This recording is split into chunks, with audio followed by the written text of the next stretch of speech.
ความคิดที่กังวลหลักเอาลมหายใจคอยคือพลังอันหนักหน่วงอยู่ในใจ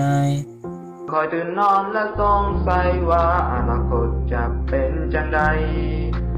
สวยคอยจดจำว่าเจ้าอยู่ในการควบคุมเราคือความช้าเมื่อคอยกังวลอยู่ในเกินแห่งความใจเจ้าคือกำลังพอคอยบ่เข้มแข็งพอในการแข่งขันเราคือความยิ่งใหญ่กว่ากันต่อสิ่งใด